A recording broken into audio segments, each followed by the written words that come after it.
अस्सलाम वालेकुम। आज कोई रेसिपी नहीं है, आज मैं सिर्फ आपको ये बताऊंगी कि गैस के ओवन को कैसे इस्तेमाल किया जाता है, उसमें बेकिंग कैसे की जाती है। तो आज मैं आपको अपने कुकिंग रेंज से मिलाऊंगी जिसमें मैं बेकिंग करती हूँ।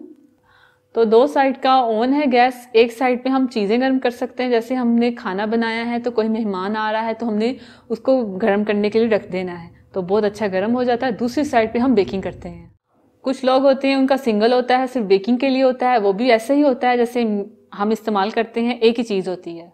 उसमें टेंशन लेने की ज़रूरत नहीं है कि आपका वो वाला ओवन है तो हमारा सिंगल है, एक ही ओवन की बेकिंग होगी, एक ही जैसी होती है। तो अब मैं उसका अंदर से डोर खोल के दिखाऊंगी आपको।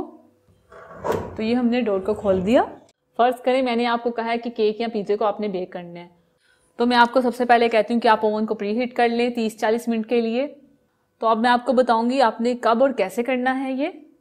तो जैसे कि हमने पिज़्ज़ा या केक बेक करना है तो हमने आधा घंटे पहले ओवन को प्री हीट कर लेना है, ओवन को चला लेना है। प्री हीट करने का मतलब ओवन को जला लेना है, चला के गर्म कर लेना है। ओवन अच्छे से गर्म होगा, खाली उसको अंदर कोई चीज़ नहीं रखनी। ये नहीं कि आप सोच रहे हैं कि आपने बैटर तैयार किया तो आपने सीधा ओवन चलाया तो वो प्री हीट हो रहा है, अभी केक अंदर रहेगा। इसका मतलब ये नहीं, पहले से ओवन प्री हीट होगा अच्छे से, उसमें कोई चीज़ मौजूद नहीं होगी। तो जिस पे टेम्परेचर के निशान बने हुए हैं वो वाला बटन आपने बेकिंग के लिए ऑन करना है। तो हम इसे ऑन करेंगे अब। तो इसको मैंने ऑन किया, तो मैंने 200 पे रखा है, तो अब इसको हम ऑन करेंगे। तो ये ऑन हो गया। तो समझे, तो हमने ओवन को जला के रख दिया, इसको हम बंद कर देंगे। तो समझे ये प्री हीट हो रहा है। तो समझे आपका आधा घंटा हो गया, तो इसको ऑन करेंगे। तो ये प्री हीट हो गया, समझे ये पूरा गर्म है। तो अब हम इसमें पिज़्ज़ा रख देंगे। तो पिज़्ज़ा हमने इस वाले रैक पे नहीं, इस वाले रैक पे रखना है। तो हमने रख दिया, समझे हमने पिज़्ज़ा रख दिया। तो अब इसे हम बंद कर देंगे 15 मिनट के लिए। समझे हमने बंद कर दिया।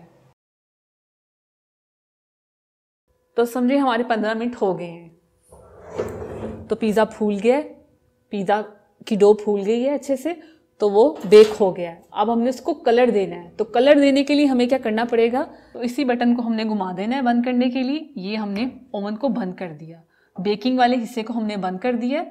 अब हमने ग्रिल ऑन करनी है। तो ग्रिल ऑन करने के लिए हमने बटन को इस तरफ घुमाना है, राइट की तरफ। तो ये हमारी ग्रिल ऑन हो जाएगी।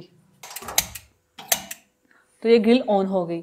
अगर आपकी सेटिंग डिफरेंट है तो मैं नहीं बता सकती, मेरी सेटिंग जिससी है तो मैं आपको बता रही हूँ। तो आप ऊपर से देख सकते हैं कि मैंने ग्रिल को ऑन कर दिया। तो अब हम पिज़्ज़े की ट्रे को पकड़ के ऊपर रख देंगे कलर देने के लिए। तो ये मैंने ऊपर रख दिया। अब हमारा कलर 5 मिनट में अच्छा सा हमारा पिज़्ज़ा तैयार हो जाएगा, समझे। तो आपको नजर आ रहा होगा, ऊपर को हमने ग्रिल ऑन की हुई है, नीचे हमने पिज़्ज़ा की ट्रे रखी हुई है और पिज़्ज़े का हमारा कलर आ रहा है, समझे। आप ऐसे इमेजिन करें जैसे हमने पिज़्ज़ा रखा हुआ है। अब इसे हम बंद कर देंगे।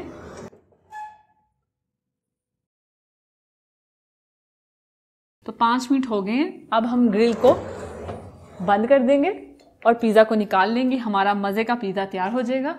तो इसी तरह मैं करती हूँ बेकिंग इसी ओवन में, तो आप भी इसी तरह कर सकते हैं आसानी से। तो ज़रूरी नहीं ये सिर्फ पिज़्ज़े को ही बेक करने का तरीका है, इससे हम चिकन ब्रेड भी बना सकते हैं, चिकन पैटीज भी बना सकते हैं, बर्गर भी बना सकते हैं। तो बेकिंग की हर चीज़ हम ऐसे बना सकते हैं। तो मेरी वीडियो को लाइक कीजिए, अपने दोस्तों के साथ शेयर कीजिए। अल्लाह हाफिज़। अगर आपने मुझे अभी तक सब्सक्राइब नहीं किया तो आप इस रेड बटन को दबा के मुझे सब्सक्राइब कर लें और इस घंटी के निशान को दबाना मत भूलिए, ये बहुत ज़रूरी है, क्योंकि इससे आने वाली मेरी हर नई रेसिपी सबसे पहले आप तक पहुंचेगी और ये बिल्कुल फ्री है।